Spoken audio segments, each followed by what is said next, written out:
दोस्तों SSC JD constable 2021 की joining बहुत जल्दी स्टार्ट होने वाली है। ज्वाइनिंग के बाद आपकी ट्रेनिंग भी बहुत जल्दी स्टार्ट हो जाएगी। हो सकता है दिसंबर एंड में ही आपकी ज्वाइनिंग स्टार्ट करवा दी जाए। अब ज्वाइनिंग के बाद आपकी सैलरी आएगी, आपके पैसे आएंगे। अब पैसे आएंगे कहां पर? पहले का अगर हम 20 साल 30 साल पहले की बात करें तो बाई हैंड आपको सैलरी दी जाती थी। आपके हाथ में आप जाओ ऑफिस में, आपको जितनी सैलरी होती थी आपको गिनकर दे दिया करते थे।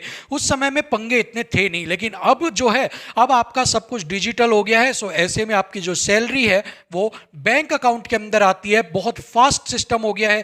पहली तारीख को ही आपकी सैलरी क्रेडिट कर दी जाती है, 1-2 दिन में आपकी रिफ्लेक्ट वहां पर कर जाती है। अब सवाल उठता है कि अगर बैंक अकाउंट के अंदर आएगी तो कौन से बैंक अकाउंट के अंदर आएगी, हमारा खाता कौन सा होना चाहिए, किस बैंक अकाउंट में होना चाहिए, कितना पुराना होना चाहिए, नया चलेगा या नहीं चलेगा। इस तरह के सवाल आपके दिमाग में जरूर आ रहे होंगे और ये सवाल आने भी बहुत जरूरी हैं, क्योंकि एक गलती आपकी सैलरी रोक सकती है। आपकी सैलरी में आने में देर हो सकता है, बाद में आप अपडेट करवाओगे और करवाओगे, हो सकता है कि इतने आपकी डिले हो जाए। और जो फर्स्ट सैलरी का क्रेज होता है ना, वो अपना ही होता है। इसलिए आपकी कोई गलती नहीं करनी है, क्योंकि अगर पहली सैलरी वाला क्रेज अगर आप फील करना चाहते हैं, पहले सैलरी जब मिलती है उसकी जो किक लगती है वो फील करना चाहते हैं, सो अपनी बैंक अकाउंट को बहुत अच्छे तरीके से आपको समझना है और बहुत अच्छी तरीके से उनको जो भी उन्होंने मांगा है वो ही उनको देना है। अब सवाल उठता है कि हमें क्या करना है, कौन से अकाउंट का देना है, कौन से बैंक का देना है। सो इस वीडियो में आपको सारी चीजें पता लग जाएंगी। चलिए तो स्टार्ट करते हैं।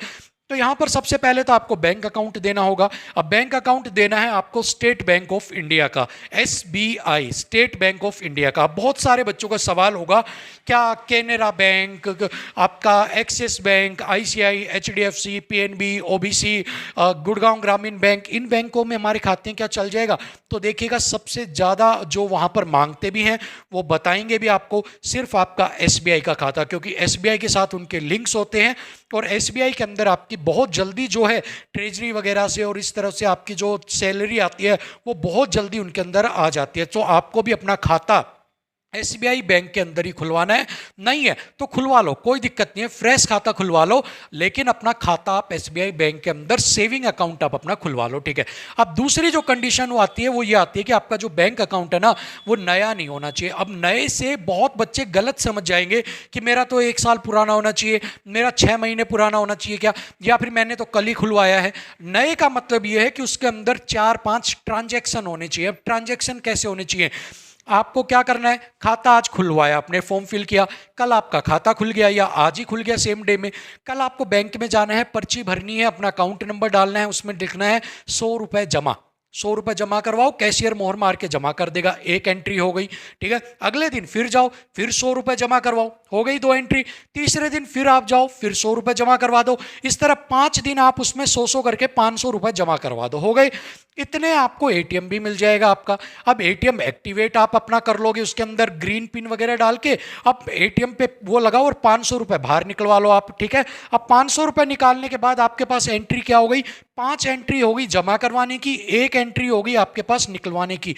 मतलब अब आपका खाता जो है वो एक्टिव हो गया है, आपका खाते में ट्रांजैक्शन स्टार्ट हो गई है जमा करवाने की और निकालने की, ठीक है। इसे नया खाता बोलते हैं कि आपने खाता खुलवाया, उसमें एक धेला भी जमा करवाया नहीं है और वहां पर आपने दे दिया, तो वहां पर उसको कई बार दिखा देते हैं नॉन ऑपरेटिंग अकाउंट, ठीक है। उसको ऑपरेटिंग अकाउंट होना चाहिए और ऑपरेटिंग अकाउंट के लिए उसके अंदर आपको जैसा मैंने बताया 4-5 दिन पैसे जमा करवाओ और 5वें-6ठे दिन एटीएम आ जाए तो निकलवा लो, आपका खाता पुराना हो जाएगा, ठीक है। अपना चेकबुक उनसे आप बोलना है आपको कि मेरी चेकबुक भी इशू कर दो। फर्स्ट चेकबुक आपको फ्री में दी जाती है, तो चेकबुक आपको इशू कर देंगे।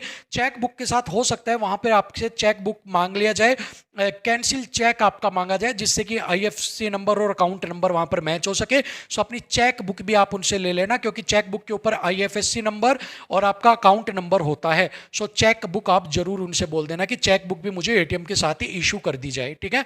सो ये दोनों चीज आपको कर लेनी है। बस बैंक अकाउंट के लिए इतना ही काम है। बैंक अकाउंट ऐसा हुआ, पहली सैलरी आपके पास आएगी, पहली सैलरी आती है आप यूँ समझ लो 7वें आसमान में उड़ने पड़ोगे, ठीक है। सो अपनी सारी चीज़ें फिट कर लो। पहली सैलरी के अंदर आपका 5% हिस्सा तो आप मुझे देने ही वाले हैं आपका, ठीक है। आपको सारी जानकारियाँ सही सही दी है इस वजह से। सो 5% तो मेरा रिजर्व कर लो, बाकी 95% आप अपना कहीं भी लगा सकते हो, ठीक है। सो भूल मत जाना मेरा 5%। सो मिलते हैं आपसे अगली वीडियो में, फिलहाल के लिए इतना ही। थैंक यू सो मच, नमस्कार।